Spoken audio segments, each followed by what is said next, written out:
কেউ যদি অবহেলা করে তবে দোষ তার নয়, দোষ তোমার। কারণ তুমি তার কাছে বেশি আশা করে ফেলেছ। মিথ্যাবাদী ও স্বার্থপর লোক বেশি দিন কারো কাছে ভালো থাকতে পারে না। সময়ের ব্যবধানে তার আসল রূপ ফুটে ওঠে। যেটা নিয়ে মানুষের মনে সবসময় হারানোর ভয় থাকে, সেটাই সবার আগে হারিয়ে যায়। যখন তোমার ভুল, তখন চুপ থাকার অর্থ তুমি জ্ঞানী। আর যখন তুমি ঠিক, তবু চুপ থাকার অর্থ তুমি ভীতু। ভালোবাসা এবং সম্মান, এই দুটো জিনিস প্রিয় মানুষের কাছ থেকে পেলে জীবনে বেঁচে থাকার ইচ্ছেটাও দ্বিগুণ বেড়ে যায়। সবাইকে নিজের কষ্ট দেখাতে যেও না। মনে রেখো, মলম সবার ঘরে থাকে না, কিন্তু লবণ সবার ঘরে থাকে। নিজেকে ভালো রাখার সবচেয়ে ভালো উপায় হচ্ছে অল্পতে সন্তুষ্ট থাকা এবং কারো কাছে কিছু আশা না করা। আপনার দুঃখ শোনা মানুষটাই হয়তো অন্যের কাছে আপনার দুঃখগুলো উপস্থাপন করে হাস্যরসের ভঙ্গিতে। যাকে হয়তো আপনি জীবনের সবচেয়ে প্রিয় মানুষ মনে করেন। বানান ভুল হলে যেমন শব্দের মানে উল্টে যায়, তেমনি জীবনে কিছু ভুল হলে গোটা জীবনটাই পাল্টে যেতে পারে। মানুষ মাত্রই পরিবর্তনশীল, শুধু বাহ্যিক নয়, অনেকটা আন্তরিকও। মিথ্যার অনেক রং, মিথ্যার অনেক রূপ, তাই আমরা সত্যের চাইতে মিথ্যায় বেশি অভ্যস্ত। জীবনের একটা সময় আমাদের সময়ের সাথে যুদ্ধ চালিয়ে যেতে হয়। আবার একটা মুহূর্ত আসে, তখন সময়ের সাথে নয়, নিজের সাথে নিজেকেই যুদ্ধ করা অপরিহার্য হয়ে পড়ে। ভালো মানুষের আশায় না থেকে নিজেই একজন ভালো মনের মানুষ হও।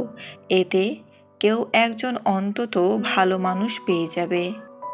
অল্পতেই মাথা গরম করে ফেলি, পরে নিজেই কষ্ট পাই। একটুতেই বিশ্বাস করে ফেলি, পরে নিজেই ঠকে যাই। অল্পতেই অন্যকে আপন ভাবি, পরে বুঝতে পারি কেউ কারো নয়। একটা অচেনা মানুষের সাথে কথা বলতে বলতে এক সময় সে চেনা হয়ে যায়, কিন্তু কষ্টটা তখনই বোঝা যায় যখন এতটা সময় নিয়ে ধীরে ধীরে চেনা মানুষটা এক নিমেষে অচেনা হয়ে যায়।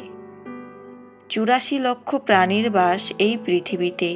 মানুষই শুধু রোজগার করে, বাকি প্রাণীরা কিন্তু অনাহারে মরে না। আর মানুষই একমাত্র প্রাণী যাদের পেট কখনো ভরে না। যত বড়ই শিক্ষিত হয়ে থাকুন না কেন, মানুষের সাথে সুন্দরভাবে চলতে না পারলে সেই শিক্ষার কোনো দাম নেই। যে মানুষগুলো নিজের দুঃখ ঢেকে অন্যের দুঃখে সাপোর্ট হয়ে দাঁড়ায়, তাদের দুঃখ বোঝার মতো কেউ থাকে না। আমাদের সবচেয়ে বড় ভুল কি জানেন? যে জিনিসটা আমাদের নয়, আমরা সেটাকেই হারিয়ে যাওয়ার ভয় পাই, আর হারিয়ে সেটাকে নিয়ে আফসোস করি, আর যেটা আছে সেটার যত্ন করি না। এই কারণেই আমাদের দুঃখ অনেক বেশি। যখন কারো প্রতি ভালোবাসা বেশি হয়ে যায়, তখন সেই ভালোবাসা সুখের চেয়ে কষ্ট বেশি দেয়। আপনাকে আগলে রাখলে এই মানুষটিই রাখবে যে কালেমা পড়ে আপনার দায়িত্ব নিয়েছে। সুতরাং স্বামী যেমনই হোক, তার থেকে আপন দুনিয়ায় কেউ হবে না, হতেও পারে না।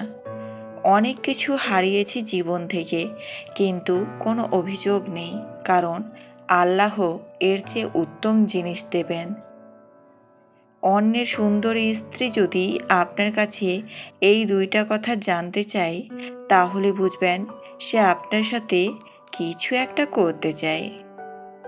নাম্বার ১, আপনি অবিবাহিত হলে আপনার সাথে যৌন বিষয়ে বিভিন্ন কথা জানতে চাইবে। কথা বলার সময় ঘুরে ফিরে ওই একই কথায় যেতে চাইবে। ২, আপনি যদি বিবাহিত হন, তাহলে আপনাদের স্বামী স্ত্রীর গোপন বিষয় সম্পর্কে অনেক কিছু জানতে চাইবে, কারণ সে তার স্বামীর সাথে শারীরিক সম্পর্ক নিয়ে খুশি না। এজন্যই আপনার সাথে গভীর বিষয়ে কথা বলে গভীর সম্পর্ক করতে চাচ্ছে।